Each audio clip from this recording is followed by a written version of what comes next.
Hey everyone, I hope you're all well. I have been a little bit out of action lately, but just had these snippets of creative flow, mainly actually when I've been painting, but a little bit of creative writing too.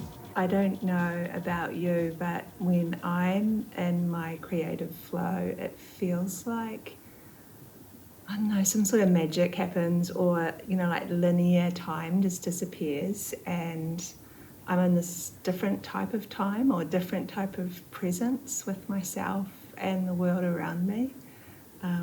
Yeah, lots of things sort of fall away, and I just get into this real magical kind of moment.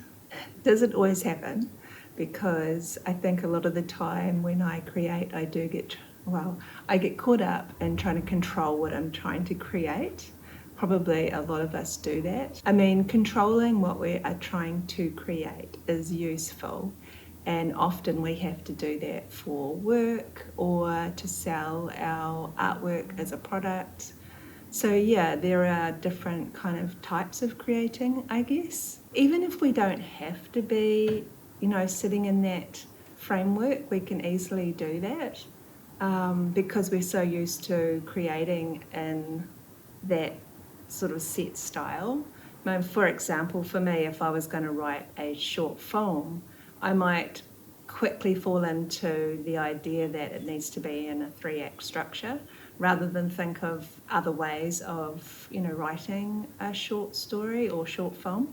I think templates, standards, formats can be, of course, useful, but it might be good at times to step outside of ourselves and just remind ourselves that it doesn't have to be done that certain way, I guess. There can be, I guess, a little bit of fear around trying different things too, because our mind wants to do something the same again and again. It's a safe kind of way of processing things. So it's always asking, have we done this before?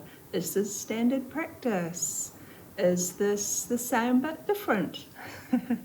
Just trying to let those thoughts be thoughts and not have to act on them. Arts is part of our consumer culture. It is, or has become, I don't think it was always the case, but it has definitely become part of our consumption around the world. We consume culture, and so I think we have to be kind of careful as creatives of not falling into that trap of just becoming robotic in the way that we create.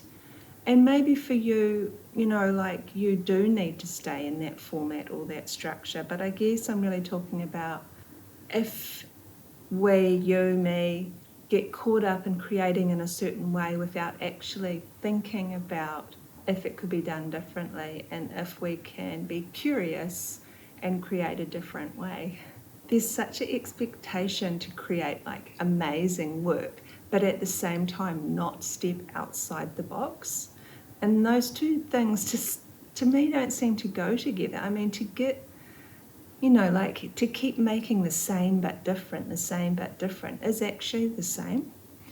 And so, to step outside of that, we really have to push against what we think is standard or formatted or normalized in a way that's easy for culture or society or, the way people buy to accept difference. I mean, it's nerve-wracking. It is for me. I want to make things different, but I understand the market as well, and especially making film, there's certain markets that you fit into, and it's really scary to try and step outside that, because the big gatekeepers who of those are going to kind of try something different.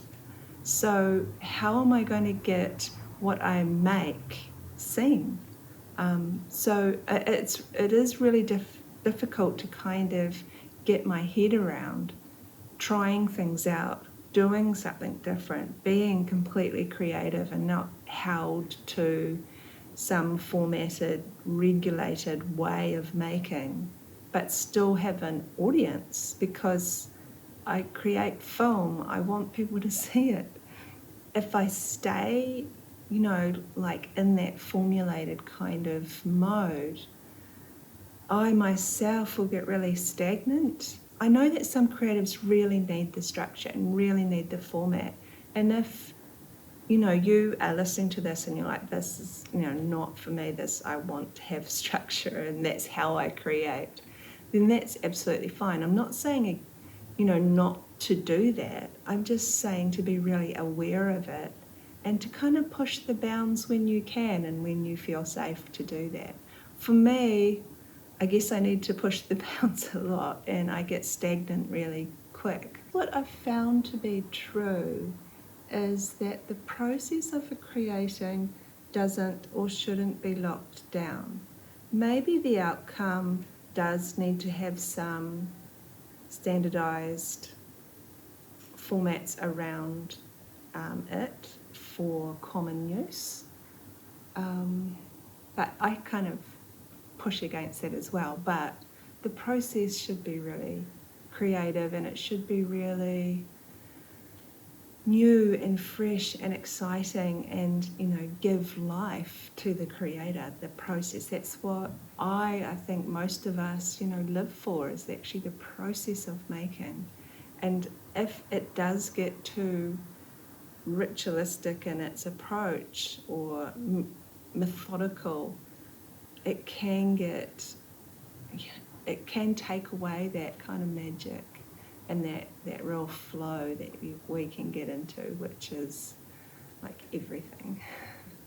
It's important in the way that we create to be present and in the moment and push against some things, accept some stuff, and give ourselves room as well. I think in society we can be made to feel like we have to create, like push it out, make so much stuff, always be involved in something. But we also need to have space, we need to listen to ourselves, we need to have time when we're actually just enjoying the serendipity and mystery of life, and that can fold back into our artwork, and it's not always driven. And I think that that's really important for the artists themselves, but also for the process and the artwork. Some of the best work I've done, in my opinion, wasn't pinned down. I didn't know the end result. I didn't know exactly how it was all going to come together or even how it would be viewed.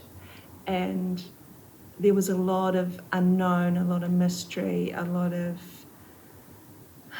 just letting the process in, having a lot of faith in the process and just following my intuition and sort of the winding path that the process took me on.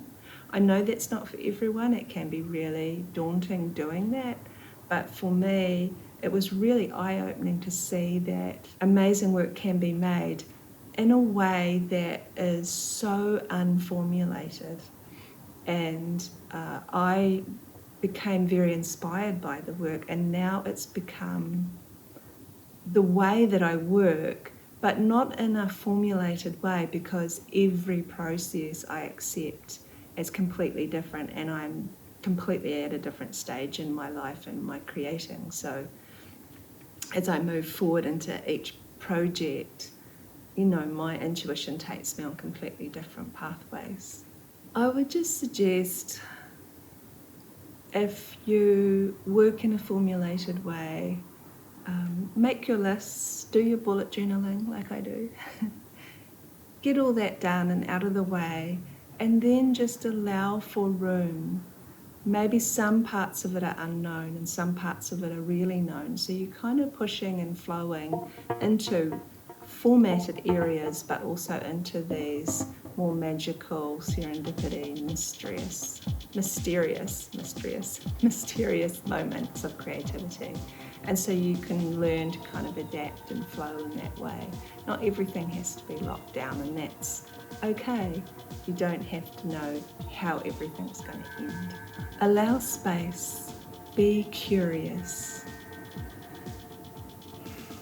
I hope you've enjoyed this upload, and I will see you next week.